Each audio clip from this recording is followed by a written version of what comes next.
Bonjour mesdames et messieurs, bienvenue à Hebdo4, votre émission qui traite d'informations locales. Voici le contenu de cette édition du 22 avril.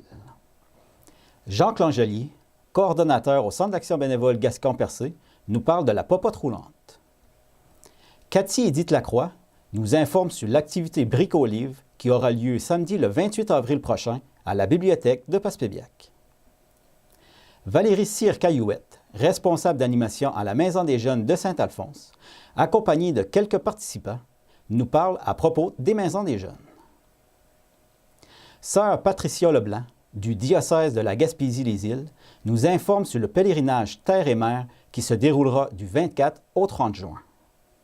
Et en terminant, il sera sujet du renouvellement des cartes de membres pour notre télévision communautaire Télévague avec notre directrice Colette Daou.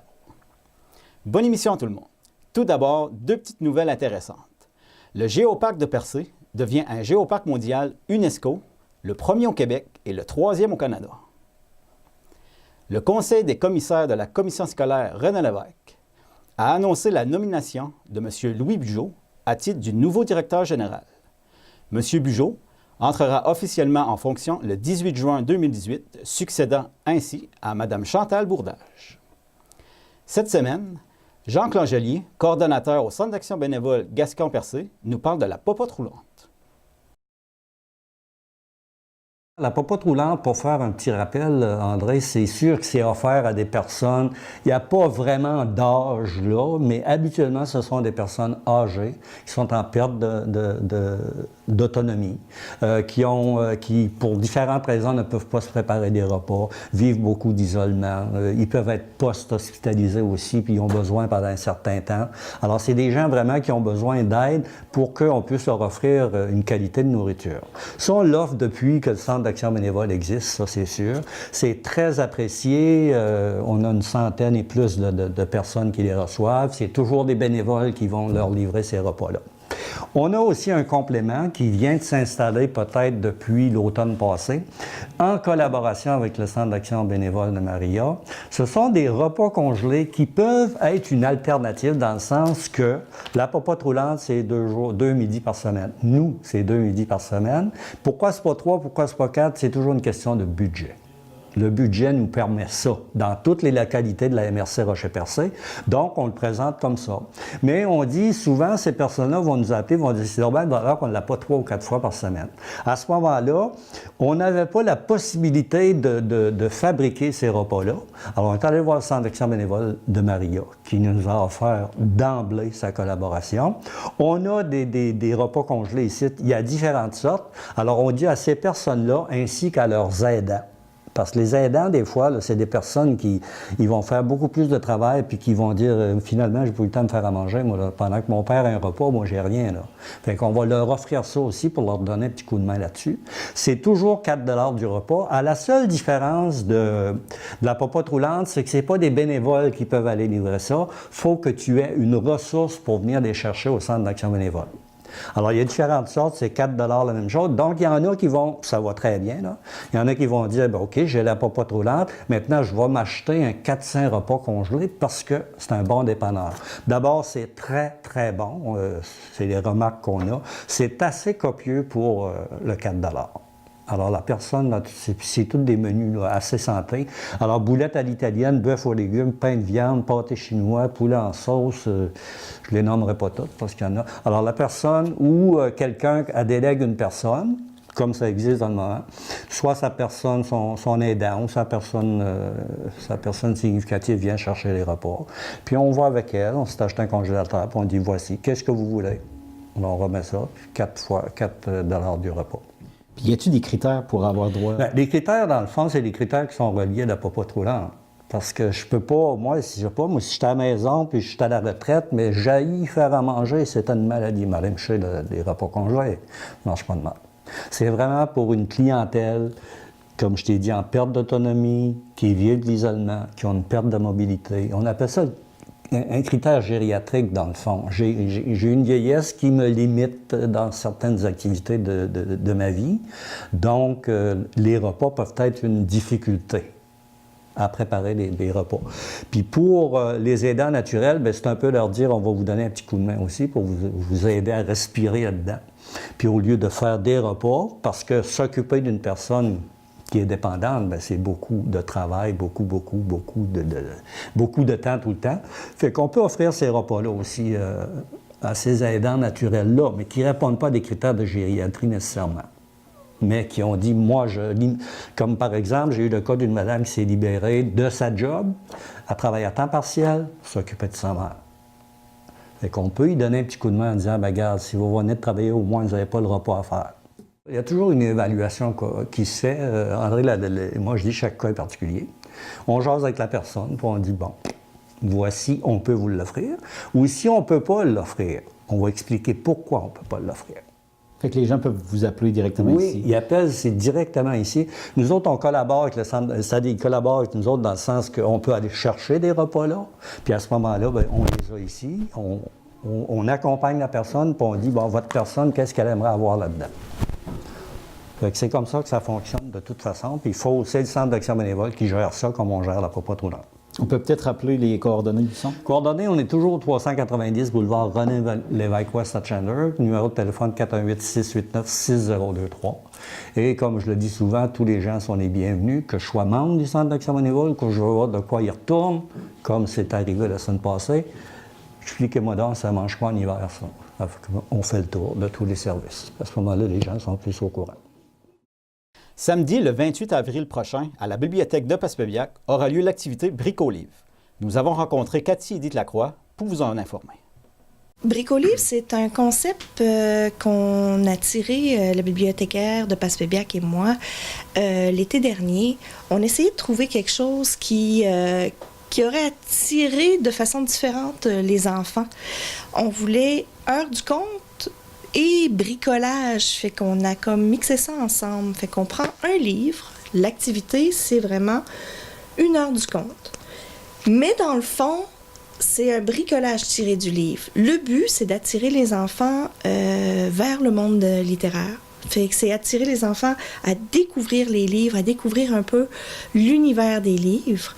Alors, c'est pas une heure du conte traditionnelle, c'est vraiment, on découvre le livre, on découvre une histoire, et à partir de l'histoire, je pose des questions aux enfants, et on crée un bricolage, que le thème est toujours choisi d'avance, en fonction du livre. Comme ça, c'est le prochain.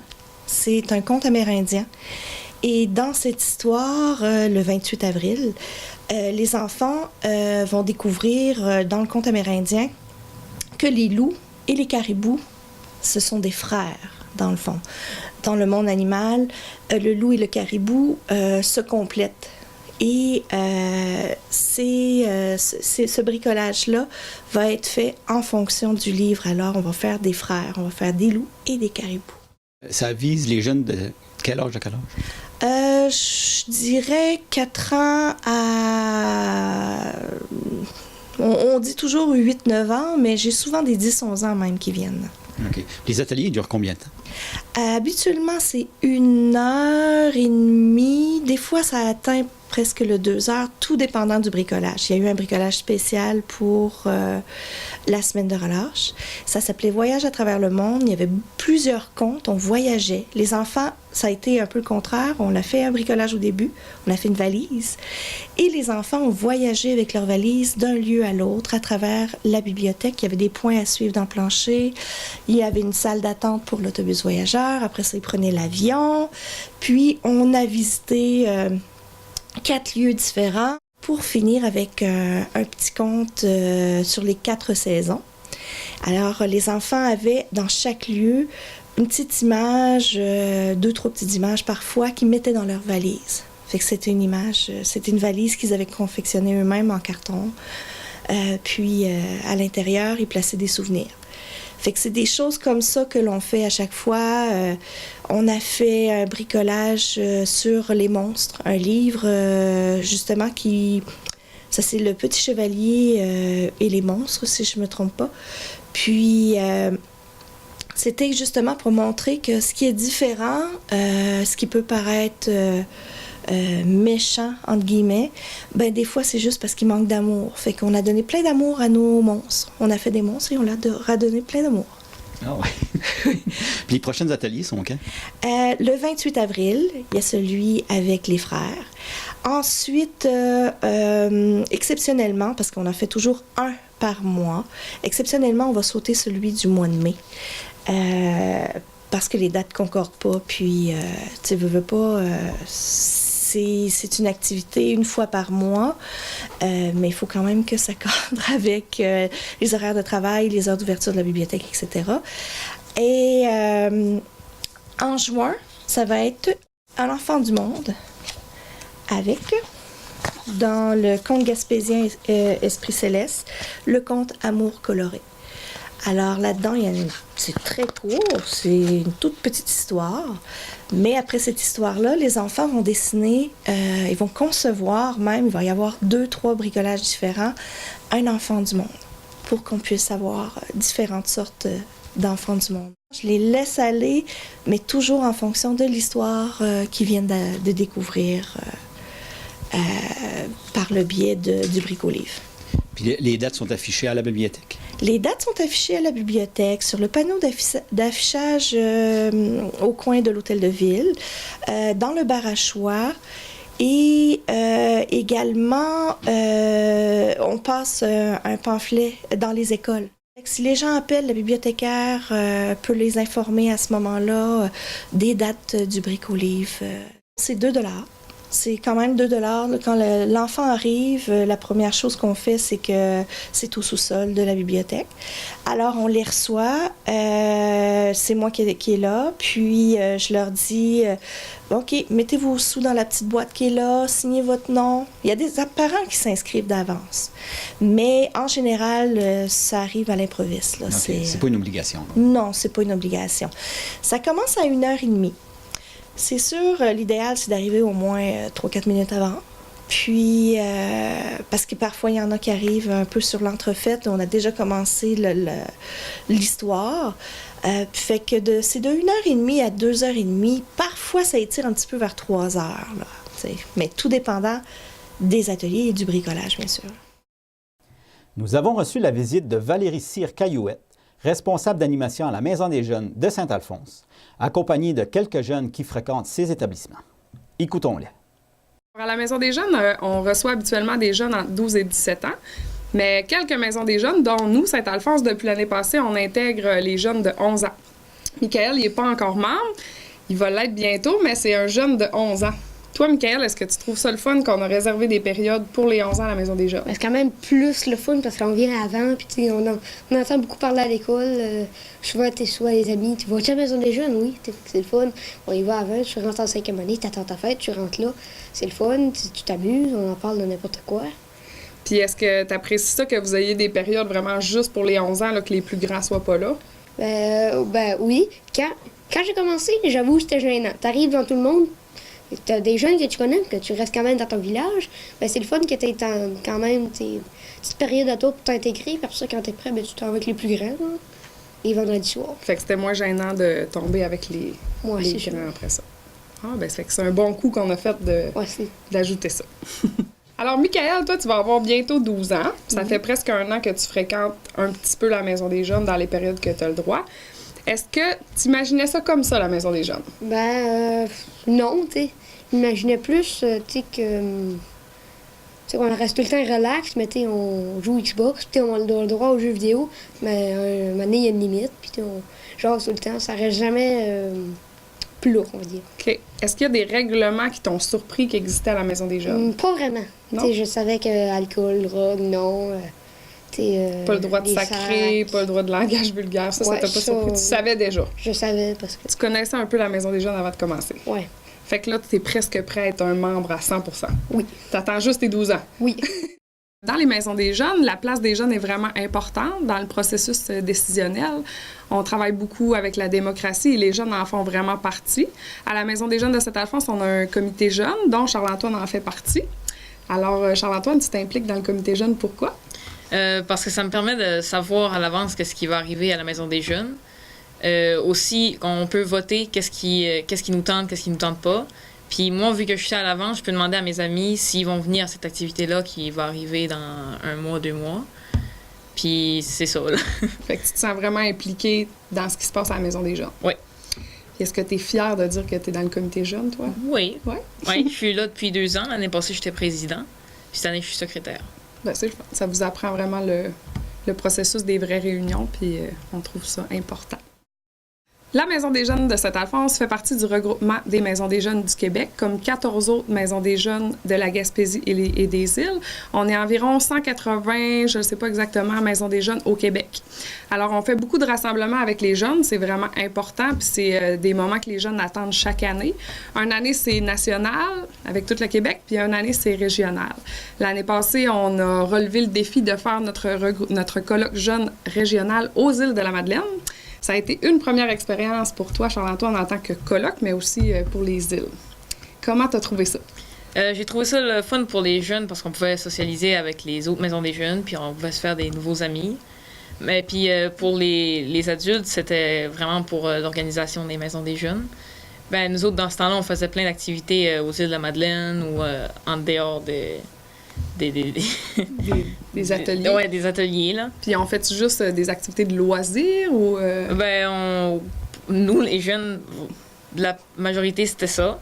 Mais il y en avait quand même que c'était des réunions. Il y avait des ateliers parce qu'on avait fait un gros projet régional, puis c'est vraiment là que les jeunes ont mis en place leur idée. Le projet bleu comme la Gaspésie pour le recyclage. Pour le recyclage, oui. C'est là que les affiches ont eu lieu, puis ça.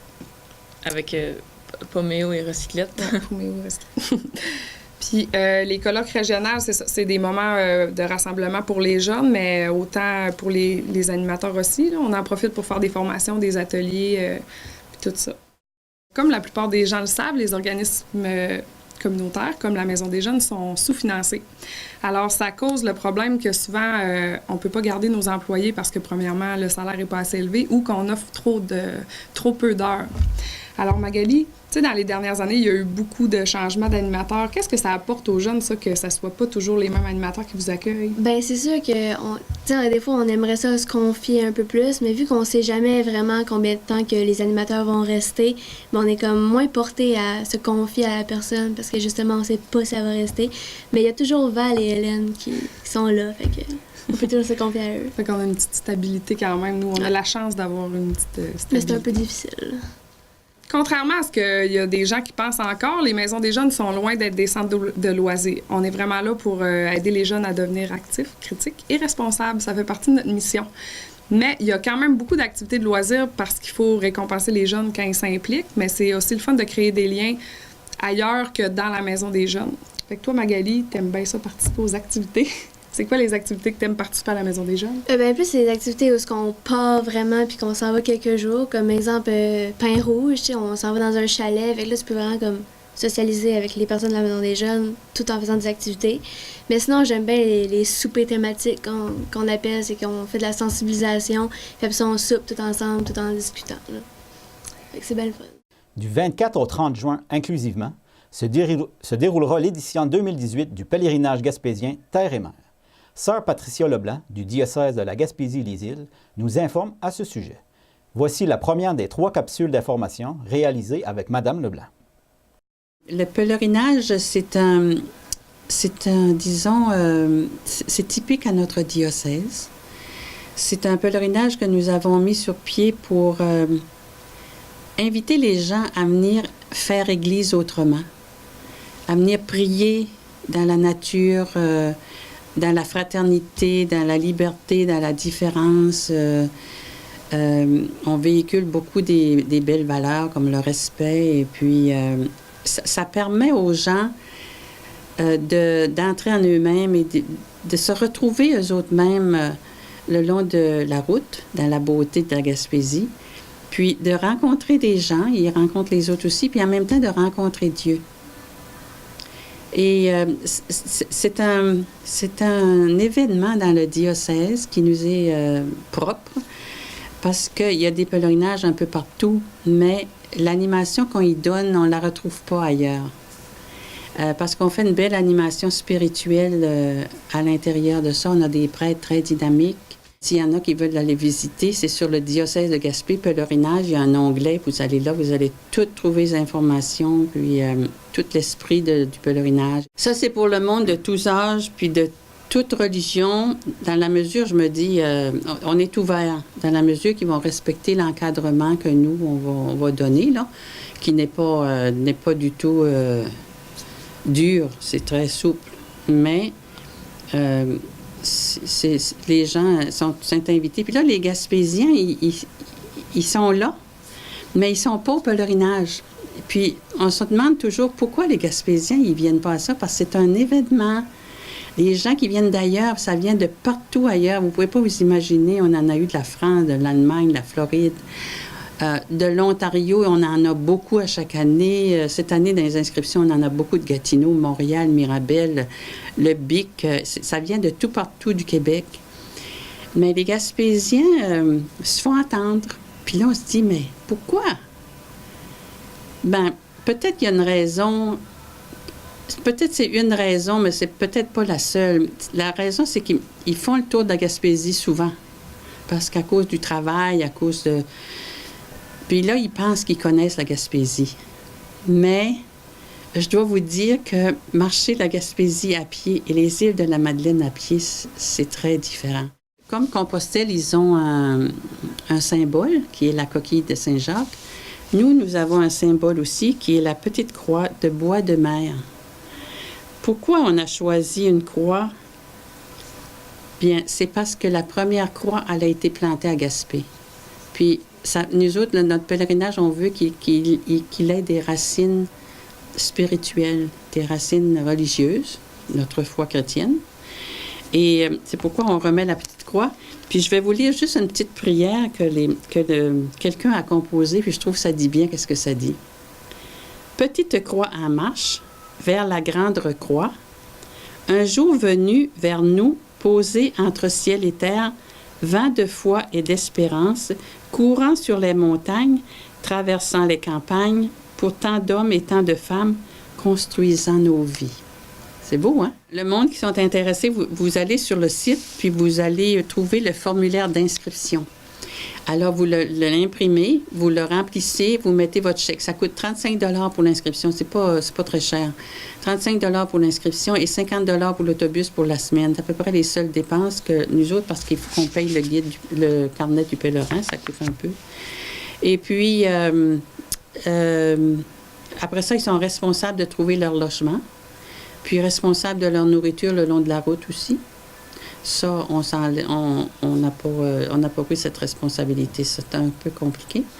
Mais ça se passe toujours très bien, puis les gens se trouvent de la place. Puis cette année, le pied à terre, là, ça va être Gaspé parce qu'il y a beaucoup de logements. Il y a le cégep, il y a les gîtes, il y a les motels, il y a les hôtels, il y a des maisons qui louent des chambres et tout. Alors, le matin, l'autobus va nous amener sur le lieu du départ. Puis l'après-midi, il nous reprend sur le lieu d'arrivée, puis il nous amène à la cathédrale. Le pied à terre va être à la cathédrale de Gaspé. Ça fait qu'ils n'ont pas à s'inquiéter. Puis ils remplissent le formulaire, puis ils payent leur inscription, puis leur autobus. Puis là, à partir de ça, nous autres, on les reçoit par la poste parce qu'il faut qu'ils le signent, parce qu'on se dégage, nous, des responsabilités. Admettons, par exemple, il y a un accident sur le bord de la route, on ne tient pas responsable de ça. Alors, ils signent sur la feuille d'inscription, puis ils nous envoient tout ça, puis là, à partir de ça, ils sont inscrits, puis on fait un suivi, on leur répond, puis on leur donne l'information avant de partir et tout. Là, c'est très organisé. Le secteur de la pointe Beaubassin à Bonaventure a fait l'objet de plusieurs projets de réflexion au courant des dernières années. Et ce n'est pas terminé. Afin de connaître la vision des citoyens dans ce projet d'aménagement, un sondage est présentement en cours. Les résultats seront utilisés pour la planification des esquisses préliminaires d'aménagement de ce secteur. Retrouvailles postnatales à la Maison de la Famille. Les parents sont invités à venir partager leur histoire de naissance et présenter leurs poupons lundi, le 30 avril, de 13h à 16h. La Maison de la Famille est située au 105 avenue Grand-Pré à Bonaventure, au local 104. Pour inscription et information, vous pouvez composer le 534 44 49. Cette activité est totalement gratuite. Les inscriptions pour les Jeux des 50 ans et plus touchent à leur fin le 28 avril prochain. Il est possible de vous inscrire en ligne à l'adresse urlsgim.com ou en remplissant le formulaire d'inscription du dépliant de l'événement. C'est maintenant le temps de renouveler votre carte de membre de votre télévision communautaire. C'est avec plaisir que je vous invite à écouter Colette Daou, notre directrice générale ici à Télévision communautaire 3 Incorporée, opérant sous le nom de Télévague.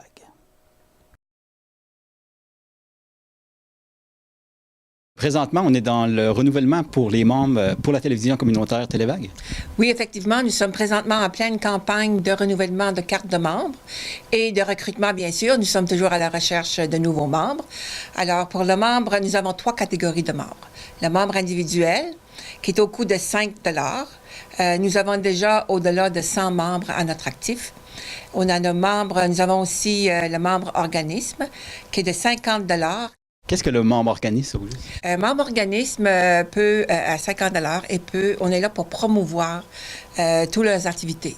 Bien sûr, là, par le biais du babillard électronique et aussi par le biais là, de ton émission, André, Hebdo 4. Alors, c'est promouvoir toutes les activités. Ce qu'ils ont à faire, c'est que de nous envoyer la tenue de leurs activités à une telle date et on présente là, on le voit là sur le babillard électronique. C'est quoi les autres catégories? On a également la catégorie entreprise. Entreprise, c'est un peu la même chose que le membre organisme. 150 $ pour l'entreprise. Puis, ce qu'on fait, par exemple, là, on met l'image au babillard électronique là, de cette entreprise-là. Ça lui donne un peu de publicité là, pour cette entreprise-là. Puis pour les individus, c'est quoi les avantages que ça leur apporte? Bien, pour les individus, pour nous, un avantage, c'est toujours un gros plus d'avoir des membres à notre actif. Et pour l'individu, bon, il a le droit de participer à l'Assemblée générale, puis de donner ses opinions, ses commentaires. On est toujours ouvert à de nouveaux commentaires, de nouvelles opinions. Ils peuvent toujours nous contacter à la télé ou par le biais de notre page Facebook ou sur notre site Internet s'ils ont des commentaires ou des suggestions à faire là, au niveau de la programmation, par exemple. Puis c'est quoi le secteur au juste? Nous avons quand même un très grand secteur à couvrir. Nous avons de Chandler, la grande ville de Chandler, jusqu'à Kaplan, Saint-Alphonse, Kaplan. Et c'est ça, nous avons beaucoup d'abonnés sur notre territoire. Mais déjà là, on a au-delà de 300 membres à notre actif. Alors, c'est beau là qu'on fait des demandes, par exemple, de subventions ou qu'on parle à d'autres dirigeants de d'autres télévisions communautaires. Là, ça nous donne un plus, vraiment. Là. Puis la télévision communautaire ici, ça existe depuis quand? Depuis 1988 ou 1989. On arrive au 30e anniversaire de la télé communautaire. Alors, depuis 30 ans qu'on est là et à chaque mois d'avril, on procède à notre campagne de recrutement et de renouvellement de carte de membre. Et ça se passe très bien, on l'envoie par la poste. OK, présentement, on est en train de travailler à envoyer tous ces enveloppes-là par la poste. Alors, d'ici peu, vous allez recevoir votre carte de renouvellement de membres. Et comme le recrutement, bien sûr, les organismes à but non lucratif, c'est ça, il faut que je le mentionne, c'est des organismes à but non lucratif, et non pas privés. Alors, vous pouvez, si vous êtes intéressé, vous n'êtes pas encore membre, malgré qu'on a beaucoup de membres, là, on est 160 membres, je pense, organismes. Si vous êtes intéressé à devenir membre organisme, si vous êtes intéressé à faire publiciser vos activités sur le babillard électronique ou sur les ondes de Télévague, par le biais de votre émission, alors vous n'avez qu'à nous contacter, et encore une fois, par notre page Facebook ou sur le site Internet, ou à la télé, au 418-752-6558. Et voilà, mesdames et messieurs, ce qui complète l'édition de votre émission Hebdo 4 du 22 avril. Merci beaucoup d'avoir été avec nous et à la prochaine.